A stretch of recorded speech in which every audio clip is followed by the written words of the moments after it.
Nadine Makarim akhirnya divonis 10 tahun ya, dengan denda berapa miliar tadi itu. Oke, intinya Nadine Makarim sudah divonis 10 tahun. Saya nggak bahagia dan saya nggak sedih. Saya biasa-biasa saja ya. Cuman komentar saya begini, kenapa harus kenal Jokowi? Bukankah sudah enak-enak jadi pebisnis ya kan? Jadi wirausahawan, punya keluarga yang baik-baik ya, bahagia, nggak ada masalah. Lalu kenapa harus nangis ya kan? Nangis ya nggak apa-apa lah, harus nangis lah, nggak apa-apa, manusiawi. Saya nggak menyalahkan Anda, silakan nangis sepuas-puasnya ya. Tapi tangisanmu kan nggak akan menyelesaikan apa-apa ya kan? Cuman begini, Nadine Makarim ini kan dalam satu pembelaannya ya, sekilas saya pernah dengar bahwa saya hanya menjalankan kebijakan dari Presiden Jokowi. Kan gitu ya intinya ya. Lembek-lembek, lemah lembut gini saya nggak telaten. Dalam posisi dia, tata krama, sopan santun sudah nggak perlu. Blak-blakan blokosuto gitu loh. Jadi kalau memang Jokowi terlibat, sebut terlibat. Kalau Jokowi terima setoran dananya, sebut terima setoran dananya. Kalau enggak, ya enggak kan gitu ya. Jadi nggak usah lemah lembut, nggak usah nangis, nggak usah lembek, nggak usah ngerengek, nggak usah saya menjalankan kebijakan Jokowi.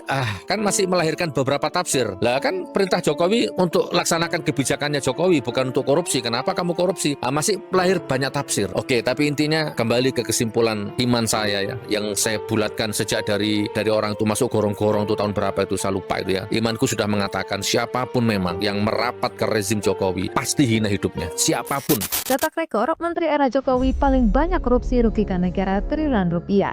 Pada era pemerintahan Presiden Joko Widodo, catatan pemberantasan korupsi menghadirkan fakta yang sulit diabaikan.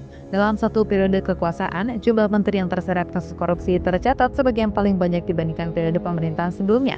Kasus pertama yang mencoba melibatkan Idrus Marham, mantan Menteri Sosial dalam perkara suap proyek PLTU Riau I. Kasus berikutnya yang menjerat Imam Nahrawi, mantan Menteri Pemuda dan Olahraga. Dia dinyatakan bersalah dalam perkara suap dan hibah Komite Olahraga Nasional Indonesia.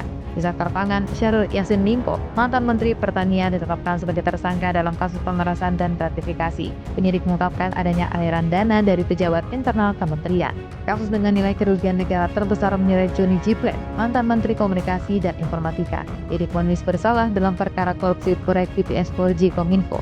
Edi Prabowo, mantan Menteri Kelautan dan Perikanan, juga divonis dalam perkara suap dan gratifikasi terkait izin ekspor benih lobster. Nama Juliari Batubara, mantan Menteri Sosial, menjadi sorotan luas karena korupsi bantuan sosial COVID-19. Di tengah krisis kesehatan nasional, dana bansos justru dipotong. Tom Lembo, mantan Menteri Perdagangan, dikaitkan dengan dugaan korupsi impor gula dengan estimasi kerugian negara sekitar 400 miliar rupiah. Sementara Yakut Khalil Thomas, mantan Menteri Agama, dikaitkan dengan dugaan korupsi kuota haji dengan potensi kerugian negara yang diperkirakan menembus lebih dari 1 triliun rupiah, meski masih dalam proses hukum.